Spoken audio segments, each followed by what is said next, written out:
The snow fell softly on Christmas Eve, coating the city streets in a blanket of white. Emma Carter sat alone on a cold metal bench at the bus stop, her breath forming small clouds in the frozen air.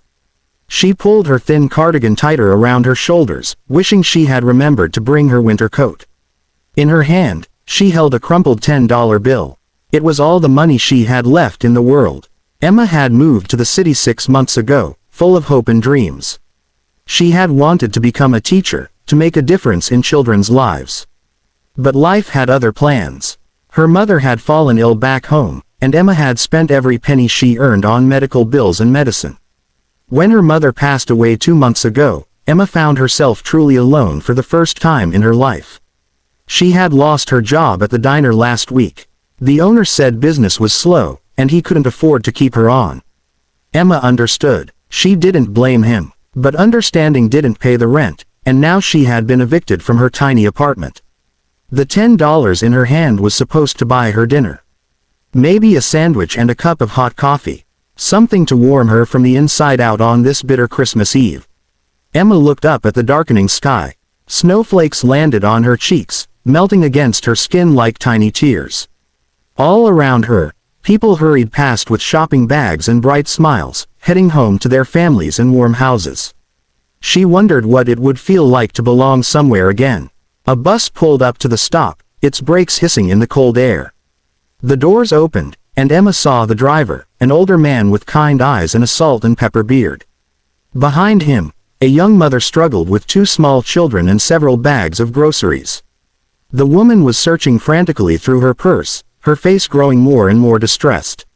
The children began to cry, their small voices cutting through the quiet evening. Emma could hear the woman's trembling words. "I'm so sorry," the mother said to the driver. "I thought I had my wallet. I must have left it at the store. Please, my children are so cold. We just need to get home." The bus driver shook his head slowly. "I'm sorry, ma'am. I can't let you ride without payment. It's the rules." Emma watched as the mother's eyes filled with tears. One of the children, a little girl no more than 5 years old, tugged on her mother's coat.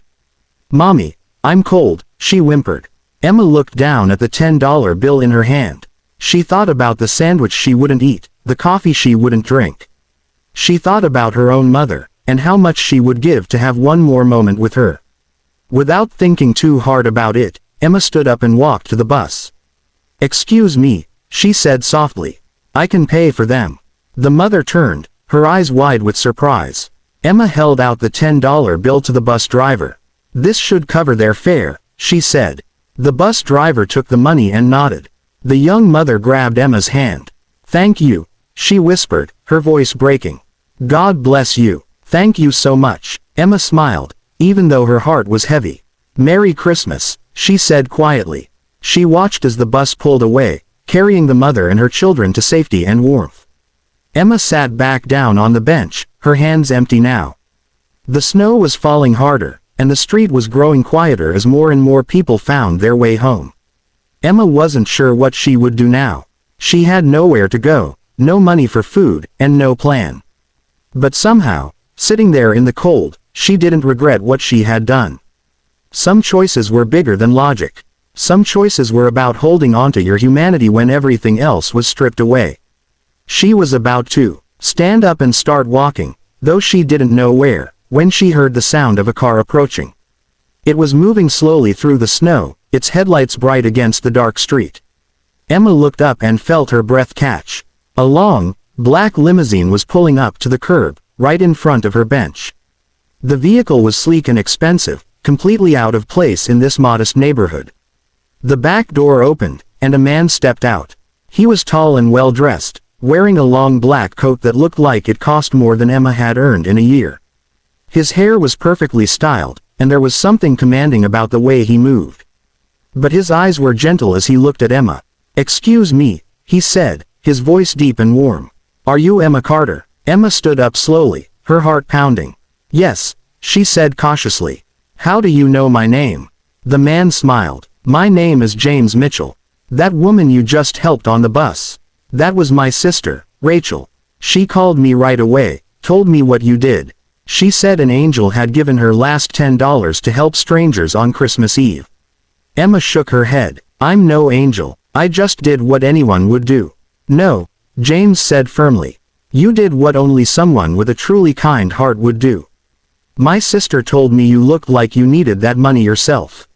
She felt terrible accepting it, but by the time she convinced me to come find you, the bus was already blocks away. He reached into his coat pocket and pulled out an envelope. I want to give this back to you, with my deepest gratitude. Emma held up her hands. Please, you don't have to do that. I'm just glad I could help. James studied her for a long moment, his eyes taking in her thin cardigan, her worn shoes, the small bag at her feet that held everything she owned. You're in trouble, aren't you? He asked gently. Emma felt tears prick her eyes, but she blinked them back. She nodded, not trusting herself to speak. I run a foundation, James said slowly.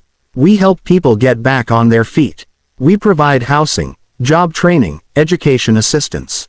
We help people rebuild their lives. He paused. We're always looking for people with good hearts to help us with our mission. People who understand what it means to struggle, and what it means to be kind anyway. He held out the envelope again. Inside here is enough money to get you through the next few months. A hotel room for tonight, and my business card. If you're interested, come see me after Christmas. I think you might be exactly the kind of person we need. Emma took the envelope with trembling hands. I don't understand, she whispered. Why would you do this for me? James smiled, and there was real warmth in his expression. Because my sister and I grew up poor. Our mother raised us alone, working 3 jobs. I remember what it was like to be cold and hungry and scared. I remember the people who helped us along the way, the small acts of kindness that kept us going. He gestured to the limousine. When I made my fortune, I promised myself I would pay that kindness forward. You reminded me tonight why that matters. He turned to get back in the car, then paused. Oh, and Emma, Merry Christmas. As the limousine pulled away, Emma stood in the falling snow, holding the envelope against her heart. She opened it carefully and found several $100 bills, and a business card with James Mitchell's name embossed in gold. But more than that, she found something she thought she had lost forever. She found hope. The snow continued to fall, soft and gentle, as Emma walked toward the warm lights of a hotel in the distance. Behind her, the empty bench sat covered in white, a silent witness to the small miracle that had unfolded on this Christmas Eve. Sometimes the smallest acts of kindness create the biggest miracles. Sometimes giving away your last $10 opens doors you never knew existed. And sometimes, when you choose compassion over comfort, the universe finds a way to remind you that you're never truly alone. Emma smiled as she walked through the snow, her heart lighter than it had been in months. Tomorrow would bring new challenges and new opportunities. But tonight, on Christmas Eve, she had learned the most important lesson of all. The greatest gift you can give is not measured in money. It's measured in the courage to be kind, even when kindness costs you everything. And sometimes, just sometimes, that gift comes back to you 100-fold.